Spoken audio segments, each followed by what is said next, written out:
Buenas noches. Que el Señor les bendiga. Tenga la bondad de ponerse de pie. Vamos a orar antes de iniciar nuestro estudio de esta noche. Señor, muchas gracias por tu gracia, por restaurar nuestra salud, por darnos el privilegio de servirte, de abrirnos tu palabra para poder comprender lo ancho, lo alto, lo profundo de tu presencia en nuestras vidas. Muchas gracias por esta preciosa congregación que busca tu palabra, que aman estudiarla, porque te aman a ti, Señor. Ese es nuestro mayor deleite, como dice Juan, que nuestros hermanos anden en tu verdad. Tu palabra es la verdad. Muchas gracias por lo que nos vas a enseñar esta noche. Gracias por bendecirnos, por traer en paz a aquellos que vienen en camino, y gracias por los que han decidido no asistir. Tú conoces sus razones. Gracias por los que estamos aquí. En el nombre de Jesús, amén y amén. Tengo la bondad de sentarse, por favor. Seguimos estudiando la epístola a los Efesios. Y para un pequeño contexto, hemos estado viendo cómo Pablo corrige algunas cosas que se habían introducido en la iglesia de Éfeso. Porque ya sabemos perfectamente que en Éfeso existía un concepto de matriarcado, porque las mujeres que se estaban convirtiendo a Cristo venían influenciadas por su cultura religiosa que tenían antes. Y en cuanto llegan a Cristo, se produce un choque, una colisión entre lo que ellas creían y lo que la palabra enseña. Por eso, cuando estudiamos este episodio, nos dimos cuenta, y a mí me sorprendió, cómo Pablo tuvo que luchar contra esta cultura de ir poniendo las cosas en su debido orden, cómo levantar al hombre y normar a la mujer, darle el lugar correcto dentro de la palabra de Dios. Por eso sabemos que la mujer tiene mucho que enseñar, mucho que decir. El problema de este momento, que es cuando Pablo está reeducando a la iglesia, al verlo hoy, muchos, por ignorar el contexto cultural y educativo de aquel tiempo, toman conceptos radicales. La mujer no debe hablar en la iglesia. Y no es eso lo que Pablo enseña. Es esta mujer, este espíritu de la diosa que ellas adoraban y que traían ellas en su conducta. Es lógico. Muchas de ustedes, como dice un dicho, ¿verdad? Mamá, ¿por qué le corta la cabeza y la cola al pescado? Pues porque así lo hacía mi mamá. Y va con la abuelita y le pregunta lo mismo: abuelita, ¿por qué le corta la cabeza y la cola al pescado? Pues porque así lo hacía mi mamá, y así eternamente hasta atrás. Esas son las tradiciones que traemos todos a la iglesia. Los hombres traemos una tradición machista, que eso es lo que prevalece todavía en muchas iglesias. Solo los hombres tienen protagonismo, porque están amparados en la cultura machista. Y, lógicamente, toman textos equivocados o equivocadamente de la palabra, en donde Pablo prohíbe que la mujer hable, pero no es que hable, sino que enseñe. Él mismo lo dice: yo no permito que la mujer enseñe al hombre, porque enseñar no es que no pueda enseñar, El problema es que el concepto enseñar también conlleva enseñorear. Ese es el problema. Hay una tangente muy delgadita que se pasa cuando a una mujer se le da el permiso de enseñar, porque prácticamente implícito ahí adentro estamos permitiendo que ella se enseñoree del hombre. Entonces, dice, el hombre no fue engañado, él sabía perfectamente cuando Eva le quiere enseñar que si come el fruto de la vid, el fruto del árbol prohibido, que no iba a morir, le enseñó a Adán y él permitió eso. Por eso dice, Adán no fue engañado, él sabía lo que estaba haciendo. Eva no. De ahí viene Pablo y nos trae nuevamente al concepto de lo que en Efesios se estaba dando. Por eso es que yo decía en algún momento del estudio o de ese mensaje, que hoy a nosotros los pastores, si Pablo viniera hoy día a predicar a Visión de Fe, tendría que tocar tópicos culturales de los nuestros. Tendría que tocar, por ejemplo, la herencia cultural de nuestros padres, de que fueron paganos, fueron idólatras, y que de alguna manera todavía hay idolatría, si no de ídolos, pero sí idolatría por un hijo, por una hija, por un nombre, por un estatus. Ese es el asunto. Pablo tendría que predicar contra ese tipo de paganismo. El problema para nosotros, y digo nosotros ya separándonos de Pablo, es que si yo me dedico a predicar el Evangelio de Cristo, lógicamente tengo que chocar contra esa cultura. Así de fácil. Por eso es que hemos enseñado que la mayoría de familias que se han ido de la iglesia es porque la madre está todavía tratando de defender a sus hijos cuando se les tocan sus llagas. Por eso decía yo en ese mensaje, lo tengo presente, que con todo respeto les dije, espérenme que sus hijos crezcan y que tenga que educarlos en algo con respecto a la palabra, ahí la madre va a brincar. Ahorita no, porque no hay problema. No hay que decirle nada a la pichoncita, no hay que decirle nada a Miguelito, no, porque son niños que están sujetos a la voluntad de sus padres. Pero si el Señor permite que pasen aquí muchos años y que cumplan 18, 19 años y que tengan una relación de amistad con una muchacha, ahí va a haber el problema. Ahí va a estar el problema.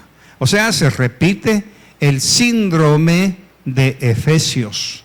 Por eso es que las cartas inspiradas por el Espíritu Santo son eternas. Son eternas, van de generación en generación. Lo que cambia no es sencillamente la forma de vivir, sino cambia la cultura. Porque la cultura es algo vivo que se va transformando constantemente. Por eso es que les dije en esa ocasión, ahorita todo está bonito. Elizabeth no se le puede decir nada. ¿Por qué? No hay nada que achacarle. Esperemos que le brote la necesidad de una relación sentimental y que aparezca con algo totalmente traído. Hablábamos del vino del mundo. Porque lógicamente esta patoja, como sus hijos, van a ir a la universidad. Van a salir del entorno del nido. Y cuando salgan del entorno del nido, van a ir a ver, a escuchar y a aprender unas cosas que hasta aquí, ahorita, no las han visto. Por eso es que la pregunta de muchos padres es, ¿dónde aprendiste eso? Bueno, pues en la universidad. Y la pregunta es, ¿nos has visto a nosotros hacer eso? No. ¿Y por qué lo haces? Va a ser una lucha tremenda de ustedes cuando Isaí resulte con cosas que no son de la casa. Ahora, ¿qué pasó? Que el vino del mundo lo van a empezar a beber y lo van a empezar a disfrutar. ¿Por qué? Porque el vino del mundo lo que alimenta es la carne. y la carne es lo que está esperando para soltarse totalmente. Ahí es en donde visión de fe ya no va a ser agradable para sus hijos. Y si la madre olvida esto que estoy diciendo, o el padre lo olvida, ¿qué va a pasar? Bueno, como me están ofendiendo a mis hijos, mejor vámonos a donde no nos ofendan, porque el pastor o los pastores Berché son muy exagerados. No es que seamos exagerados, es la palabra. Lógicamente, van a buscar un lugar donde no se predique el evangelio, donde se predique filosofía, conocimiento, prosperidad, cualquier cosa, empresariado, pero no el evangelio. Porque el evangelio puro de Jesucristo siempre va a chocar. Pregúntese por qué algunos esposos de algunas hermanas de la iglesia no les gusta esta iglesia. Porque se les confronta con la palabra. Entonces, para ir cerrando esto, porque como dejé de venir, quiero recordarlo, ¿qué fue lo que tuvo que hacer Pablo? Tuvo que chocar. Y lo primero que hizo, lógicamente, en el capítulo 5, verso 22, fue: las mujeres estén sometidas. Y ahí fue donde yo entendí y me impactó lo que el Espíritu Santo me dijo. ¿Te imaginas a estas mujeres mandonas? Ahora viene el pastor y les dice que se sometan a sus maridos, cuando desde chiquitas fueron oyendo: usted manda, usted manda, usted manda, usted manda. Y en todos los niveles de su vida social, ella mandaba. Mandaban en el culto a la diosa, mandaban en la iglesia. Imagínense las mujeres cuando adornaban todo eso, cuando hacían sus parafernalias religiosas. Los sacerdotes de esa iglesia se hacían a un lado porque ellas tomaban el poder. Ahora vienen, se convierten a Cristo, ¡pum!, vienen a la iglesia y quieren hacer lo mismo. Y viene Pablo y ¡chas!, las para en seco y dicen: no, ustedes se sujetan a los hombres. Ahora la pregunta: ¿cuántas mujeres se irían de regreso? Porque no habían dos iglesias en Éfeso, solo una. Porque estamos hablando de Asia. Entonces la iglesia siguiente estaba en Esmirna, la otra estaba en Galacia, la otra estaba en diferentes lugares, como decir de aquí a San Miguel, la otra estaba de aquí a Santa Ana. Entonces lógicamente estas mujeres, ¿a dónde se iban? No tenían. ¿Qué les quedaba? Hoy, allá en la esquina hay una, como a 3 cuadras hay otra, por el norte hay otra, el sur hay otra. Así que hoy. Por eso es que yo estoy convencido, y les dije, que las personas, las familias que se han ido, no se han ido al mundo. No se han ido a emborrachar ni a drogarse, no. Sencillamente se han ido a otra congregación donde no haya un Pablo. Ese es el problema. Entonces aquí, en este momento, no había.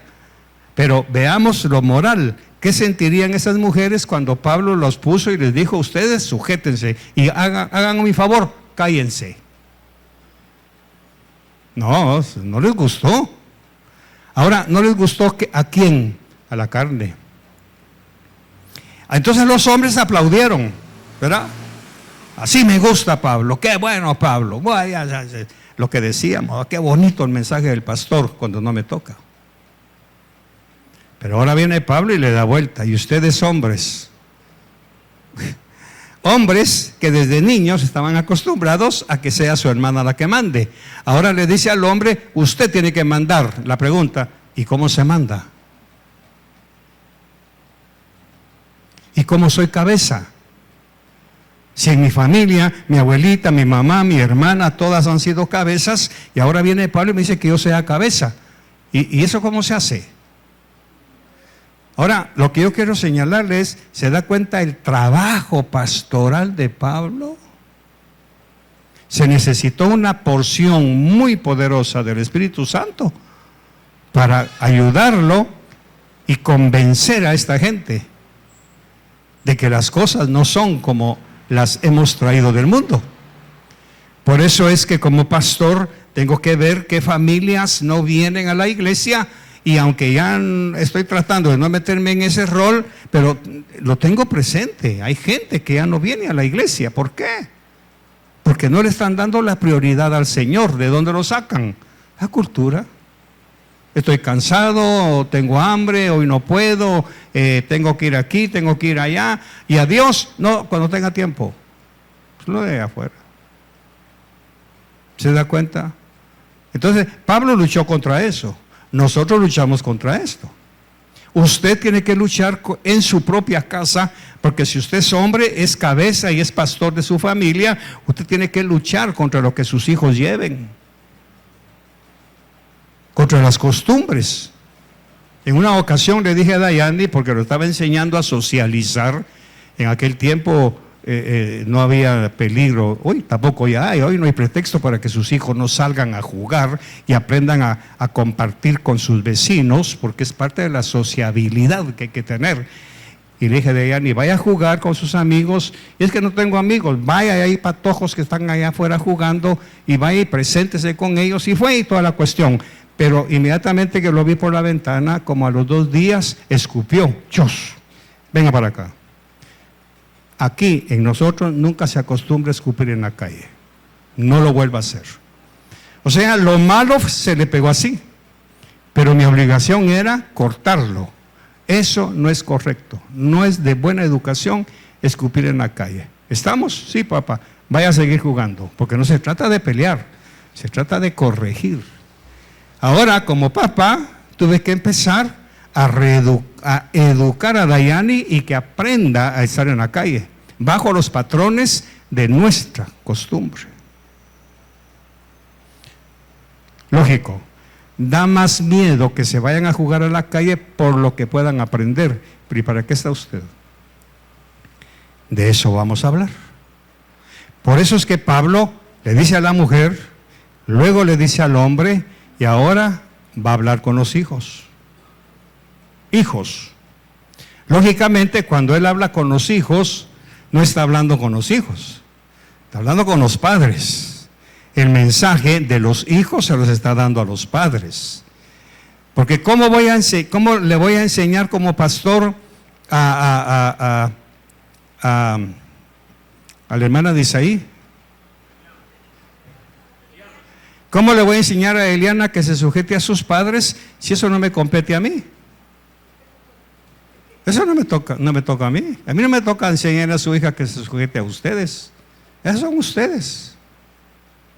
Porque por mucho que yo lo haga, ¿qué va a decir? Si él no me manda. Entonces lo que Pablo está haciendo aquí es que está hablando a los hijos, pero el mensaje en sí es para los padres. Padres, enséñenles a sus hijos a obedecerlos. Enséñenles. Porque esto es justo. Capítulo 6, verso 1. Por eso quitemos la palabra hijos y pongamos o antepongamos padres. Enseñen a sus hijos a obedecerlos en el Señor. O sea que ustedes tienen que enseñarle las cosas del Señor, porque esto es justo. Ahora decirle al hijo, honra a tu padre y a tu madre, hijo. Eliana, honre a su padre y a su madre, pero es la mamá o el papá, que es el primer mandamiento con promesa. ¿Para qué, hija? Para que te vaya bien y para que tengas larga vida sobre la tierra. Eso significa abundancia de vida. Ahora viene Pablo y le habla directamente a los padres. Y vosotros, padres, no provoquéis a ira a vuestros hijos, sino criarlos en la disciplina e instrucción del Señor. O sea que aquí tenemos 3 niveles. 1, a los hijos a través de los padres. 2, a los hijos propiamente, y luego a los padres. Ahora vamos a meternos en la cultura de este tiempo. En el lenguaje bíblico no es lo mismo tener hijos que tener descendientes. Eso lo sabían perfectamente los oyentes de Pablo. En nuestra cultura y lenguaje español no nos cabe discernir ambas situaciones porque no lo podemos asimilar. Recordemos que Pablo era judío. El Evangelio se está escribiendo en griego, así que son dos culturas diferentes. El judío por conocer los misterios de la familia. Los griegos no la conocían. Ellos sencillamente se casaban y tenían su familia, pero Pablo ve más allá todavía. Entonces, lógicamente, Pablo lo que está poniendo en los hijos son las bases para formar la familia. Es por eso que muchos padres cristianos tienen hijos, pero no forzosamente tienen descendientes. Y aquí es en donde tengo que tocar. Muchos padres se niegan el privilegio de tener descendientes cuando insisten en que sus hijos tengan todo el conocimiento laico, el conocimiento académico, antes de que tengan el mayor conocimiento de Dios en sus vidas. Cuando un padre o una madre no traen a sus hijos a la casa, que en este caso sería la sinagoga, hoy llamada iglesia, cuando los padres no los traen, les están dejando a ellos un espacio, se los están dejando a ellos un espacio para que ellos vayan teniéndole al Señor su propio tiempo. Hoy tengo mucho que estudiar, entonces no podemos ir a la iglesia hoy porque tengo que estudiar. Lo lógico sería, no, primero la iglesia. ¿Por qué? Porque no es el edificio, es la obediencia a buscar al Señor. Porque es aquí donde su hijo va a aprender a servir a Dios, a anhelar un ministerio y a vivir de acuerdo a la conducta cristiana. Por eso es que, aunque me duela decirlo, tengo que decirlo. Cuando los padres le dan prioridad a sus estudios académicos antes de traerlos, el hecho de traerlos no es religiosidad sencillamente. Es cuestión de que ellos vayan creciendo con el hábito, por así decirlo, de estar en la casa del Señor. ¿Qué dijo David? ¿Qué cantó? Mejor un día en tus atrios que 1000 fuera de ellos. Por eso es que yo sé perfectamente que cuando estos niños vayan a la universidad, difícilmente van a venir a la iglesia. No van a dejar de ser cristianos, no van a dejar de ser evangélicos, pero ya no van a tener el hábito, primero la iglesia. Ese es el problema. Entonces, ¿qué es lo que están haciendo los padres? Están educando hijos, pero no están levantando descendencia, que el hijo continúe con la disciplina, el amor a Dios y lo primordial que es Dios en el padre, no se lo está transmitiendo al hijo para que sea su descendiente. ¿Me estoy explicando? Lo que está haciendo es que está preparando hijos, pero no descendientes. Por eso es que hay muchachos y jovencitas aquí que no tienen ningún anhelo de servir a Dios. Y ahora hay un problema. Si no servimos a Dios, ¿a quién estamos sirviendo? No, al diablo, pastor. No forzosamente. Nos estamos sirviendo a nosotros mismos. Pero eso ya es idolatría. Eso ya es idolatría. Por eso es que Pablo le habla a los hijos, a través de los padres, que obedezcan a los padres, primero, porque ellos ya vivieron y las experiencias que los hijos vivirán. Voy a ver. Primero, que obedezcan a los padres, porque los padres ya vivieron las experiencias que los hijos vivirán. Entonces, le pregunto, ¿le gustaría a usted que su hija repita sus errores, sus pecados, sus conflictos? ¿Le gustaría a usted, madre? ¿Cómo lo va a evitar? La única manera es tenerlos pegaditos a la presencia de Dios. Es la única manera. Y eso no se logra en su casa, discúlpeme. Acabo de ver un estudio de que unos universitarios de hoy han fallado terriblemente en los exámenes. Y los sociólogos han estudiado qué pasó. La pandemia los aisló de la relación con sus compañeros de universidad y les dejaron la computadora solas. Y mi esposa me dijo, claro, cualquiera se distrae en la compu. Conectan la computadora a la universidad y se van a hacer otras cosas. Resultado, años después de la pandemia, esa generación ya no alcanzó el nivel académico necesario. Pasémoslo al sistema espiritual. Algunos de sus hijos, con todo respeto, no van a tener el conocimiento que se va a necesitar para enfrentar las situaciones que van a vivir en el mundo. Por eso la pregunta que brota aquí es, ¿le gustaría a usted que sus hijos repitan sus errores, sus pecados y sus faltas morales? No. ¿Cómo lo vamos a arreglar? Hijos, obedezcan a sus padres en el Señor para que tengan larga y abundante vida. Pregunta, ¿tenemos nosotros hoy larga y abundante vida? Le voy a decir algo. ¿No viene de repente un recuerdo ingrato del pasado que avergüenza? Una palabra, una reacción, un conflicto. Me arrepiento de haber hecho eso, me duele haber hecho eso, y quiero decirle, lo mismo va a pasar su hijo.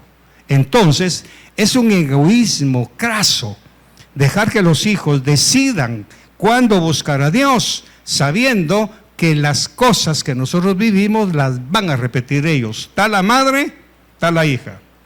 Tal el sacerdote, tal el pueblo. ¿Cómo se corta esa maldición? Es decir, los padres ya vienen de ahí, de donde van a pasar sus hijos. Y sus experiencias les deben servir como advertencias para que no repitan sus conductas. Los descendientes no necesitan hasta cierto punto esta advertencia porque ellos per se han sembrado, han recibido la semilla de que ellos van a repetir la conducta espiritual. Por eso el Señor dijo a Abraham, yo sé que Abraham le va a enseñar a sus hijos y a los hijos de sus hijos que Jehová es Dios. No dijo que saquen sus maestrías, licenciaturas, doctorados, no dijo eso, que Jehová es Dios.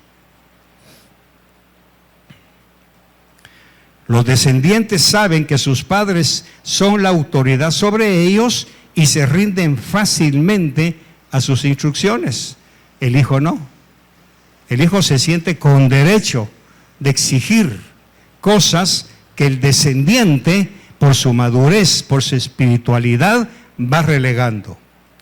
Esto normalmente se nota en hijos que no son biológicos, pero no voy a tocar ese tema. En la naturaleza se nota. Un animal enseña a su descendencia a cazar, esconderse, atacar para comer, y se nota que esos cachorros aprenden de sus padres. Hemos visto alguna vez a un tigre que se vaya por su camino y no diga, me cae mal mi mamá, ya me voy a ir por mi camino. ¿Hemos visto eso? No. Cuando tiene el atrevimiento de quedarse atrás, ¿qué hace la tigresa o qué hace la leona? Inmediatamente, grrr, grrr, que solo el cachorro conoce y lo tiene pegadito a ella. ¿Por qué? Por eso es que la descendencia animal no ha cambiado en años. En años. El tigre, desde que es tigre, sigue cazando, sigue acechando, sigue. Los tigrillos lo que hacen es ver a la madre corriendo como caza. Cuando ya llega el momento de desprenderse de la manada, entonces este tigre ya se va a formar su propia familia, pero mientras tanto vive en manada. Ahora el Señor nos da este mensaje o esta situación por una sencilla razón. Si el leoncillo se aleja de la manada, ¿qué pasa? Se convierte en presa. Sus hijos, cuando usted los separa de usted, se convierten en presa. Y el diablo anda viendo a quién devorar.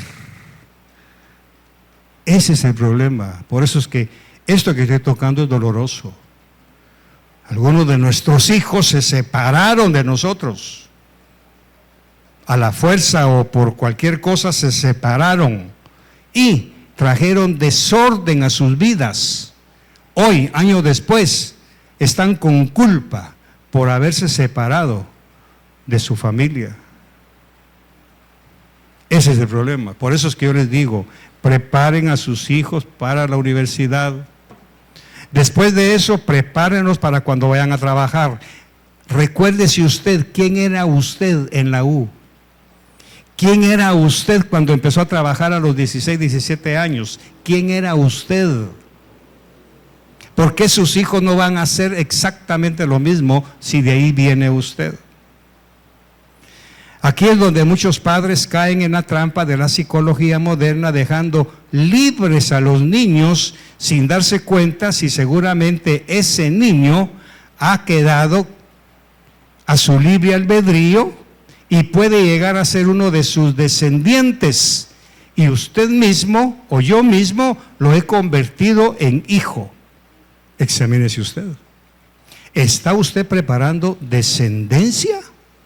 Por eso es que cuando usted lee la Biblia, en las genealogías va a decir, hijos de Abraham, descendientes de Jacob, hijos de Israel, descendientes de Esaú, hijos de aquí, descendientes de allá. ¿Sí o no? ¿Por qué separa la Biblia en dos grupos las familias? Porque no todos los hijos son descendientes. Esa es la verdad. ¿Dónde empezó? Ignorando el capítulo 6 de Efesios. Por lo tanto, es decir, que aunque nos duela, ha creado un monstruo que más adelante le sacará los ojos. Hoy muchos de nuestros hijos nos avergüenzan a nosotros por la conducta que están teniendo. Por lo tanto, el rol que un padre y una madre juegan en la formación de los hijos es muy importante. De ellos, de los padres, depende que la siguiente generación pueda transmitir el temor a Dios a los que le sigan, a sus hijos y a los hijos de sus hijos. Verso 2, honra a tu padre y a tu madre, que es el primer mandamiento con promesa. Aquí Pablo nos está diciendo a los hijos que cuando honramos y obedecemos a nuestros padres, tendremos larga vida. Lo que realmente significa una vida abundante, pero no académicamente, repito. Usted puede preparar a su hijo para ser un genio de las finanzas, puede preparar a su hija para ser un genio de la construcción, pero si moralmente no tiene la enseñanza primaria, su vida no va a ser abundante. No va a ser abundante. Larga vida significa una vida abundante, llena de bendiciones, en donde se gozará con el favor del Señor como resultado de esa honra. Larga vida significa que la vida sea de calidad sobre la tierra. Es algo cualitativo, no cuantitativo. Los padres no somos perfectos, pero los hijos tienen que aceptar ese estado para que aprendan que la perfección viene solo de Dios. Por ejemplo, un hijo puede ser rebelde y malcriado con sus padres y puede llegar a pensar, no me ha ido tan mal, a pesar de todo lo malo, no me ha ido tan mal, pero no sabe que le pudo haber ido mejor. ¿Estamos? ¿Me estoy explicando, hermanos? Esto es otro nivel de enseñanza. Es por eso que los padres tenemos que enseñar a nuestros hijos con la Escritura. Si alguien tuvo un padre violento, descuidado, irresponsable, ese joven tendrá esa mala imagen del Padre Eterno. Por lo tanto, la madre tiene que entrar al rescate para que sus hijos vean a Dios reflejado en ella, aunque el padre no sea el adecuado para enseñar. Algunos de los que estamos aquí no creemos que Dios sea amor. Otros creemos que Dios es demasiado amor y que tiene que hacer lo que yo diga, porque cuando yo fui hijo, hice que mis padres hicieran lo que yo decía. Y ese paradigma se lo pasamos a Dios. Si mi padre fue violento y descuidado, tengo el paradigma de que Dios es violento y descuidado conmigo. Por lo consiguiente, no me gusta como padre. Eso es lo que está en medio de nosotros. Por eso es que los padres, honra a tu padre y a tu madre. Ella podrá enseñar que Dios Padre es todo lo opuesto al padre biológico que no ha sabido transmitir la imagen del Señor en su vida.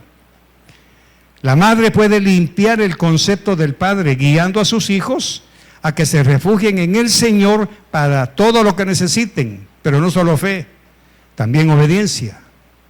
Enseñarle que es el Padre eterno quien le ha dado la vida, quien le provee sus necesidades, quien le ha sanado, lo ha protegido y lo ha cuidado. Eso hace que el hijo no tenga ningún derecho de acusar al Padre eterno por las cosas negativas que le suceden.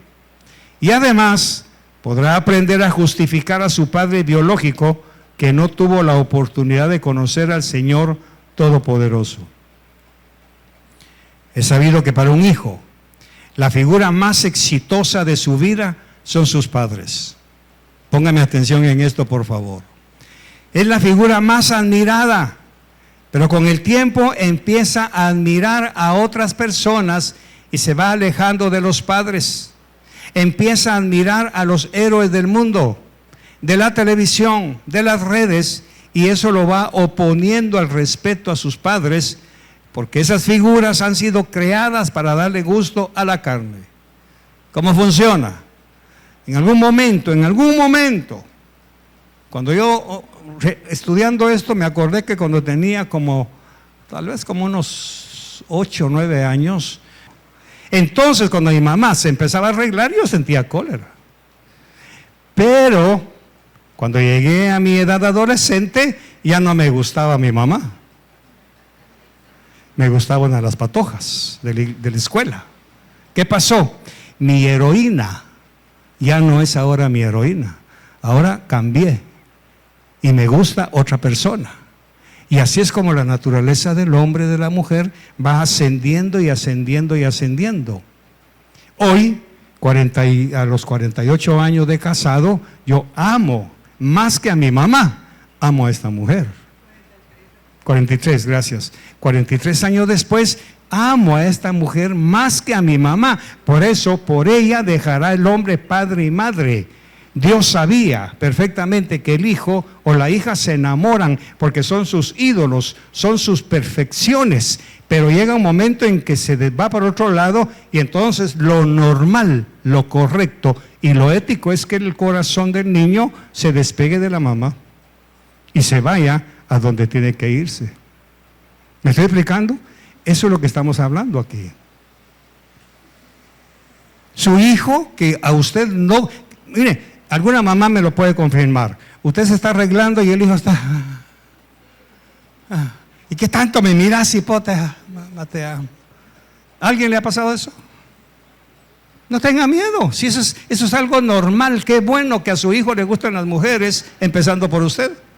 Por eso tiene que cuidarse mucho para no pervertir. Esa es una reacción natural, normal. Y la mamá dice, ¿qué tanto me miras? Lo está ofendiendo. Lo está ofendiendo porque es lo normal. Y el papá se siente admirado cuando la hija llega y le abraza y se le sienten las piernas. Cuidado, no es para tanto, mi hija. Sí, pues que te amo, papi, sí, es cierto. Puede estar brotando eso, pero tenga cuidado. Dentro de un año usted ya va a ser el hombre más feo de la historia y se va a ir por otro. Y es cuando el padre viene y pregunta, ¿qué tanto le ve? Pues sí, porque usted ya quiere que la admiración que tuvo hacia usted siga ahí, y eso no es normal. No sé si me estoy explicando bien. Entonces, ¿qué pasa? Empieza a admirar a los héroes del mundo. Entonces, lógicamente, vamos a ver cuando Isaí llegue ya a la adolescencia de bachillerato, va a empezar a conocer otro mundo fuera de su casa. Y va a oír consejos de sus amigos y entonces es cuando va a empezar a derivar hacia otra conducta. Ahí entra el padre y la madre. Cuidado. Es normal que te gusten las chicas, me alegro, me gusta, pero ten cuidado. Es la guianza. Es aquí en donde los padres tienen que estar al tanto de sus conductas, sus gustos y sobre todo su relación con la sociedad.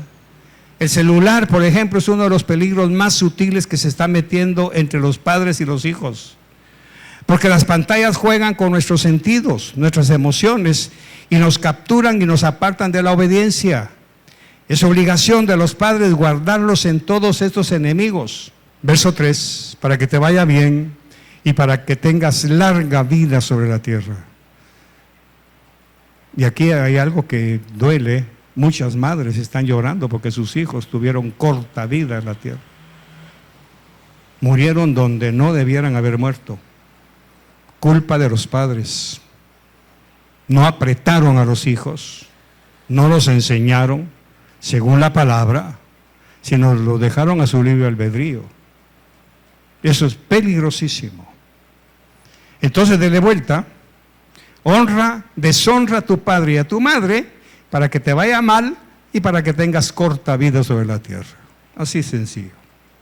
Y vosotros, padres, no provoquéis a ira a vuestros hijos, sino criarlos en la disciplina e instrucción del Señor. Por eso es que aquí es en donde muchos padres hoy estamos fallando. Estamos invirtiendo grandes cantidades de dinero en educar a nuestros hijos académicamente, y lo que es gratis, que es la palabra de Dios, no se las estamos instruyendo. O sea, se está poniendo lo académico y, por así decirlo, abajito la palabra de Dios, cuando debe ser lo contrario. Porque cuando su hijo ya no encuentre trabajo, cuando su hija, muy brillante en cualquier carrera que haya sacado, ya no encuentre trabajo, ¿qué va a hacer para ver? ¿A quién va a ir? ¿A qué Dios va a buscar? ¿Con quién se va a relacionar? Ahora vamos a hablar. Y vosotros, padres, no provoquéis a ira, sino criarlos en la disciplina. No provoquéis a ira quiere decir, no lleven más allá de los límites a sus hijos, sino enséñenles correctamente en el Señor, y veremos por qué en el Señor. Vamos a ver por qué. Instrucción es un término griego para explicar la acción de un padre para enseñarle a su hijo las reglas elementales que lo prepararán para la vida.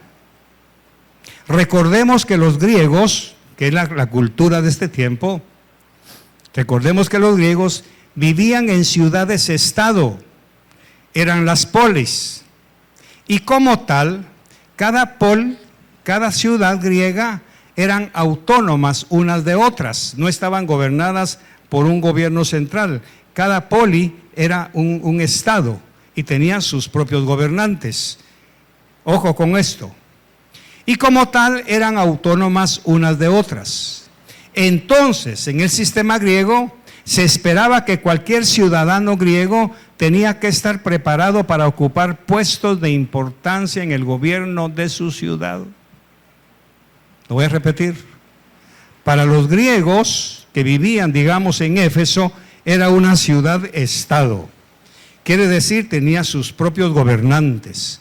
Lo lógico era que los padres desearan que uno de sus hijos llegara a ser el alcalde, llegara a ser el gobernador, llegara a ser el presidente, llegara a ser el asociado del gobierno. Y entonces desde pequeño los preparaban para eso. Ahora la pregunta.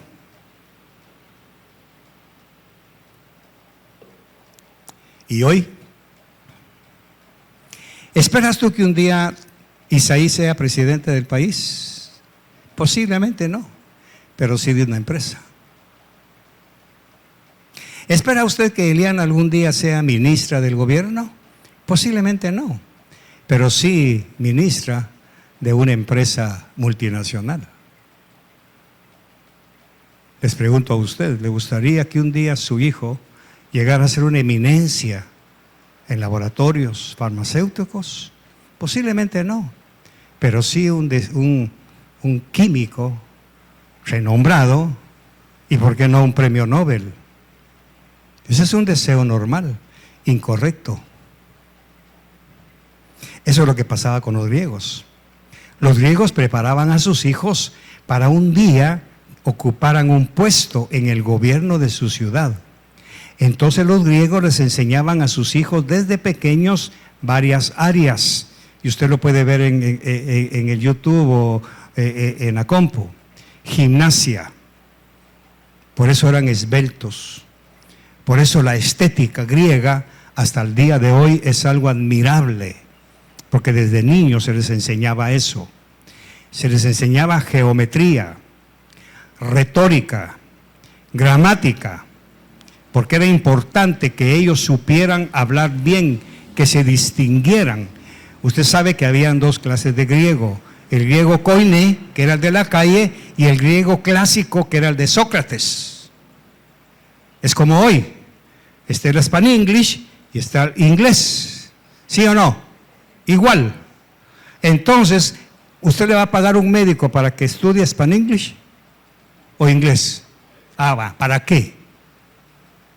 Para que lleve la mejor dicción posible, el mejor conocimiento gramatical del inglés. A los griegos se les enseñaba gramática, porque para ellos hablar bien era distinguido. Les enseñaban matemáticas y filosofía. Si un griego le inculcaba a sus hijos esas ciencias para su futuro, ahora viene la pregunta, ¿cuánto más nosotros que tenemos la sabiduría de Dios? Esto es lo que confronta. Por eso una buena parte de jóvenes que se nos han ido han sido checas, brillantes, universitarios. Pero ¿qué pasó con su vida espiritual?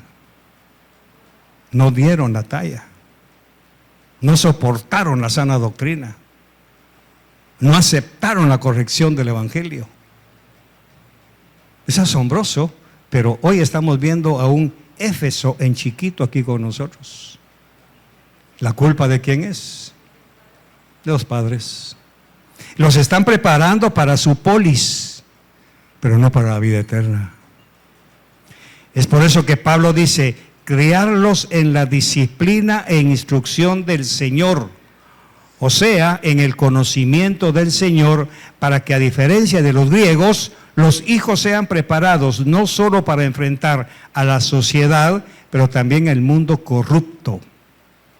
Porque es cierto, toda la belleza de los griegos se iba a una situación que vamos a ver en el otro capítulo que estudiamos, a una situación de corrupción moral. Porque mientras más conocimiento académico, más corrupción va a haber en el hombre. Eso lo podemos ver en cualquier lugar. Entonces, es por eso que Pablo dice, críanlos en la disciplina e instrucción del Señor. Tenemos las herramientas bíblicas para hacerlo. La oración. Mis hijos ya oran, pastor. Esperemos. La lectura de la palabra. Ellos leen la Biblia todos los días, su salmo del año, su proverbio. Esperemos. La obediencia a la palabra. Ahora, ¿cómo vamos a enseñar eso si no los relacionamos con la familia espiritual? ¿Cómo? Ese es el asunto. La lectura de la palabra, la obediencia a ella, el lenguaje correcto. También tenemos, según la palabra, cómo educarlos. Inteligencia emocional, que significa cómo manejar las emociones. Gracias. Luego, ¿qué sigue? Pureza, que significa conocimiento y comunión con Dios. Conocimiento y comunión con Dios.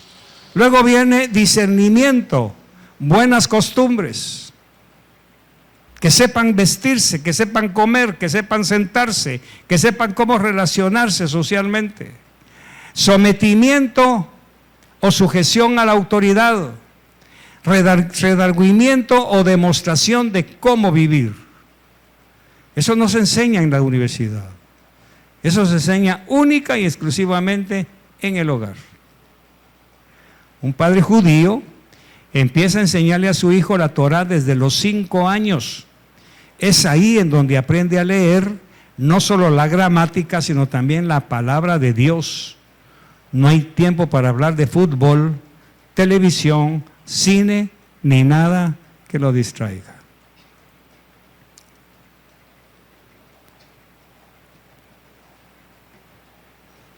Dicho esto, la pregunta que brota: ¿qué estamos haciendo nosotros con nuestros hijos? ¿Para qué los estamos preparando? Vamos a estudiar un día de estos la parábola del hijo pródigo desde otro aspecto. Mi esposa lo predicó magistralmente, pero quiero enseñárselo desde otro lado. Recuerden que son 4 lados. Y cuando estudiemos al hijo pródigo, vamos a estudiar otra vez a los hijos. Que lo que a nosotros nos parece incorrecto, para un hijo es lo correcto. Pero mientras el hijo esté en casa, usted tiene que entrenarlo, no para las polis. Prepárelo, es bueno. Aunque lamentablemente, y esa pregunta está en todos los niveles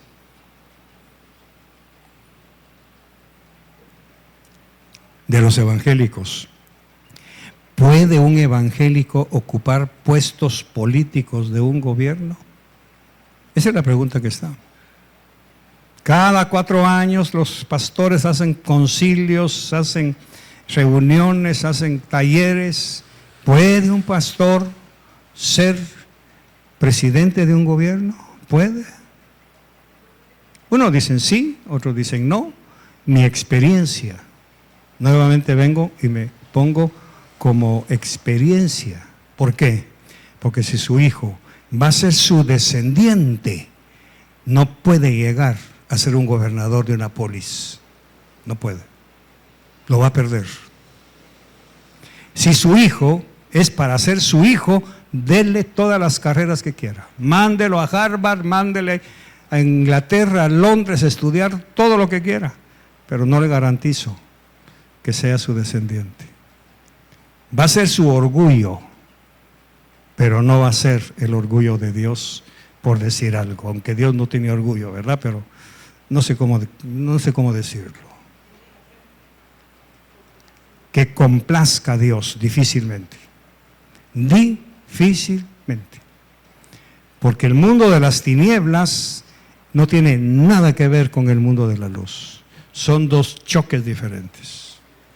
Ahora, que estudien, que se gradúen, que llegue el momento de decirle: papi, aquí está lo que tú pagaste durante 8 o 9 años, aquí está, es tuyo. No es mío, es tuyo. Ese sería el honor de un padre. Pero ¿qué decimos? Vaya, ya te graduaste, ahora trabaja y me ayudas a pagar la casa. Ese es tema para otra ocasión. Señor, muchas gracias por tu palabra. Te bendigo. Gracias por instruirnos y enseñarnos. Gracias, Señor, por abrirnos tu mano generosa y saciarnos de todo bien. Gracias por tu bondad. Bendigo las ofrendas. Bendigo, Señor, lo que tú nos das para darte.